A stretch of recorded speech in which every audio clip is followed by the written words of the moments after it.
अब बात करते हैं बिहार की एक अजीबोगरीब खबर के बारे में, जहां पर जो मूल निवास प्रमाण पत्र है उसके नाम पर बंदर बाट किस तरीके से चल रहा है उसकी कुछ तस्वीरें आपको दिखाएंगे।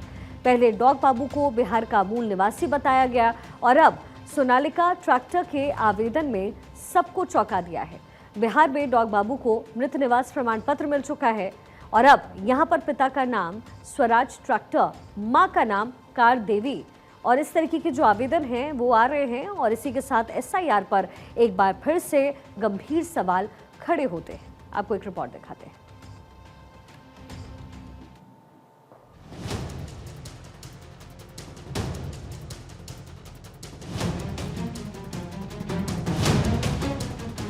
बिहार में डॉग बाबू को मिल गया मूल निवास।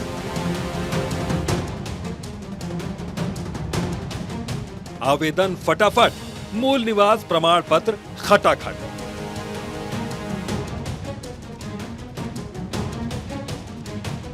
पिता का नाम मोबाइल, मां का नाम बैटरी।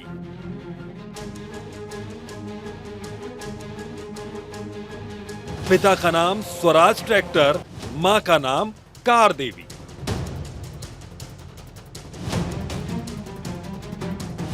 बिहार में मूल निवास के नाम पर बंदरबाट।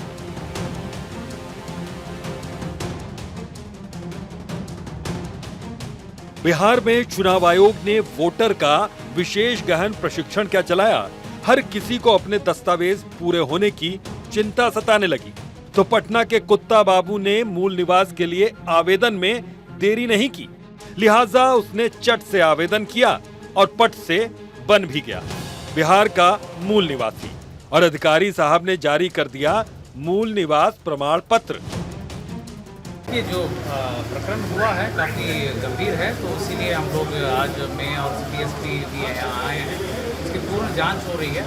हम लोगों का मकसद है कि ये कोई अनजाने से नहीं किया गया है, ऐसा प्रतीत होता है। और इसके पीछे कौन है, क्यों ऐसा किया गया है, किस मंशा से किया गया है, जड़ तक जाना है।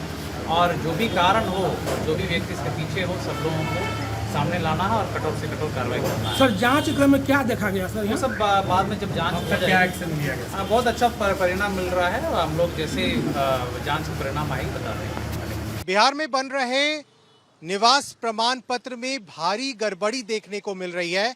बिहार के पटना के मसौड़ी का इलाका हो या फिर बिहार का मोतिहारी, दोनों जगह पर प्रमाण पत्र में भारी गड़बड़ी का मामला सामने आया है, जिसको लेकर प्रशासन भी हरकत में आया है। और बता दें आपको कि पटना के मसौड़ी में डॉग बाबू के नाम से बने प्रमाण पत्र और वहीं बिहार के मोतिहारी में बने प्रमाण पत्र मोनालिसा के नाम से, और उसमें कई ऐसे मशीनों का जिक्र है जो कहीं ना कहीं बिहार में इस समय चर्चा का विषय है। जब पटना के कुत्ता बाबू का प्रमाण पत्र बन गया तो मोतिहारी का सोनालिका ट्रैक्टर भला कहां पीछे रहने वाला था।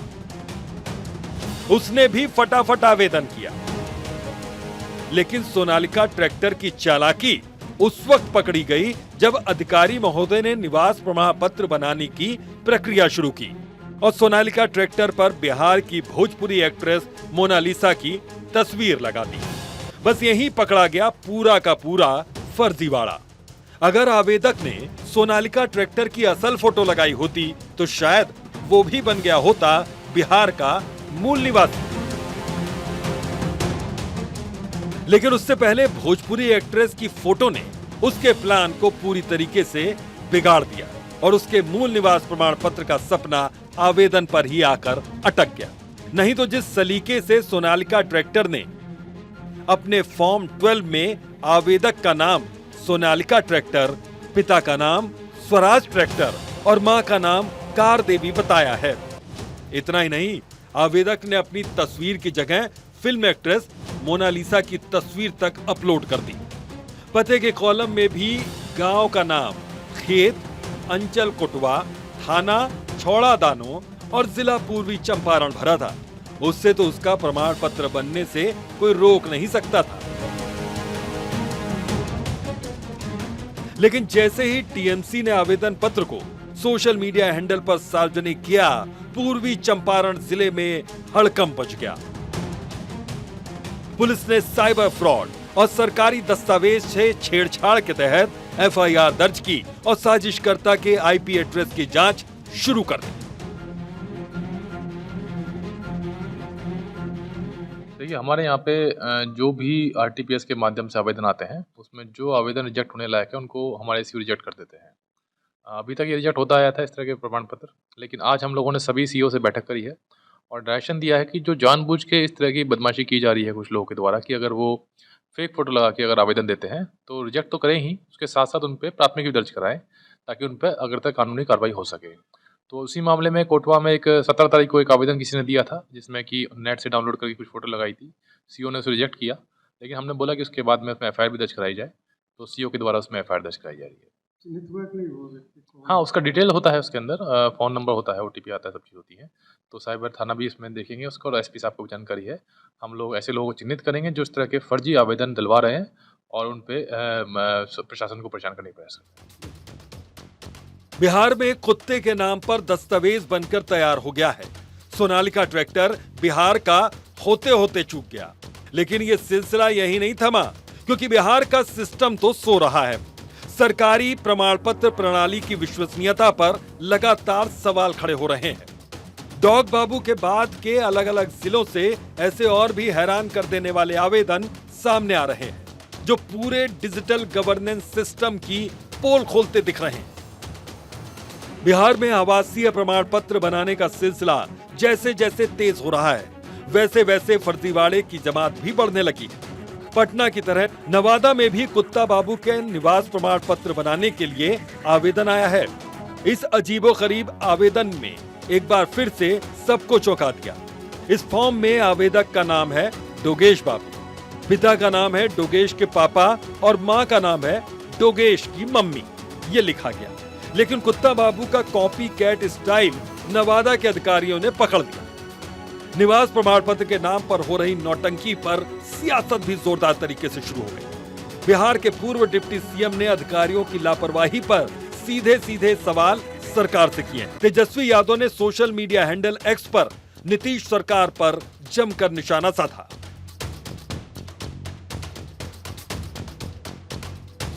अब ताजा मामला मधेपुरा जिले से सामने आया। यहाँ एक आवेदन पत्र और वायरल हो रहा है। इस आवेदन में आवेदक का नाम फोन, पिता का नाम मोबाइल और माँ का नाम बैटरी लिखा गया है। यही नहीं, समस्तीपुर से वायरल हुए एक और आवेदन में नाम पैशन प्रो, पिता का नाम अपाचे बाइक एजेंसी और माँ का नाम पेट्रोल दर्ज है।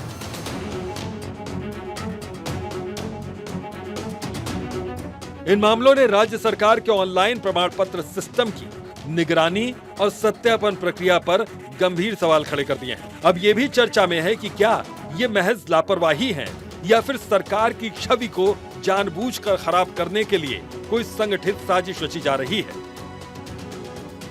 महागठबंधन को इतने कोऑर्डिनेशन की आवश्यकता क्यों पड़ रही है, ये बात समझ से बाहर है। और लगातार जब भी कोऑर्डिनेशन बैठक होती है तो बैठक के बाद ढाक के 3 पात किसी तरह का कोई रिजल्ट नहीं आता है। तो इसलिए महागठबंधन का ये बैठक हमें लगता है कि आने वाले जो समय में है वो बहुत बड़ा विवाद का जड़ भी है। उधर एसआईआर में दस्तावेज के साथ हो रही छेड़छाड़ पर चुनाव आयोग भी बेहद नाराज है। सूत्रों की माने तो चुनाव आयोग राज्य सरकार से इस मामले में जवाब मांग सकता है। साथ ही जिस व्यक्ति के नाम पर प्रमाण पत्र बना है, चुनाव आयोग उसका भौतिक सत्यापन कराने की तैयारी में है। यानी आने वाले दिनों में बिहार में एसआईआर की प्रक्रिया और सख्त होने वाली है, ताकि कोई कुत्ता बाबू, डोगेश बाबू या सोनालिका ट्रैक्टर या फिर पैशन प्रो मूल निवास के लिए आवेदन कर एसआईआर का मखौल न उड़ा सके। Bureau report, Bharat 24।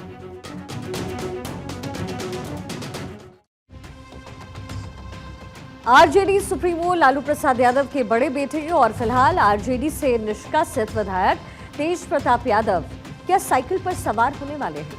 राज्य की राजनीति में ये सवाल तेजी से इसलिए अब घूम रहा है क्योंकि तेज प्रताप यादव ने समाजवादी पार्टी के बिहार प्रदेश कार्यालय में जाकर स्थानीय कार्यकर्ताओं से मुलाकात की। दरअसल तेज प्रताप यादव अचानक पटना के पुनाईचक स्थित समाजवादी पार्टी के कार्यालय में पहुंचे।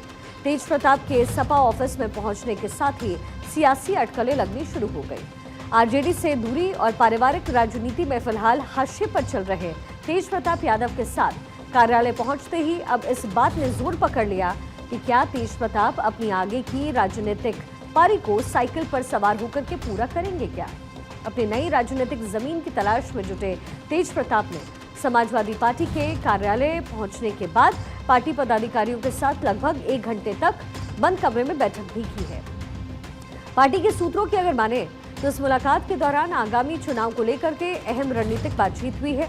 सपा के बिहार प्रभारी धर्मवीर यादव के मुताबिक हमने तेज प्रताप यादव से इंडिया गठबंधन को मजबूत करने की बात कही, ऐसा उन्होंने कहा, और बाकी जो बातें हुई हैं उन्हें अभी सार्वजनिक नहीं किया जा सकता। समय आने पर सब कुछ बताया जाएगा, ये उनका कहना था। तो तेज प्रताप यादव के सपा कार्यालय पहुंचने को राजनीतिक गलियारों में एक बड़े संकेत के तौर पर देखा जा रहा है। दरअसल आरजेडी से किनारा किए जाने के बाद तेज प्रताप ने सबसे पहले समाजवादी पार्टी के राष्ट्रीय अध्यक्ष अखिलेश यादव से फोन पर लंबी बातचीत की थी। उस बातचीत के दौरान अखिलेश ने उन्हें खुले दिल से साथ आने का न्योता भी दिया था। और अब जबकि तेज प्रताप राजधानी के प्रदेश सपा कार्यालय में गए तो अब उन्हें सपा में शामिल होने की जो अटकलें हैं वो तेज हो गई हैं। हालांकि इस संबंध में अभी तक किसी के भी तरफ से आधिकारिक रूप से कुछ नहीं कहा गया, लेकिन हाँ, ये भी कहा जा रहा है कि आने वाले विधानसभा चुनाव को देखते हुए तेज प्रताप यादव जल्द ही किसी बड़े राजनीतिक कदम को उठा सकते हैं।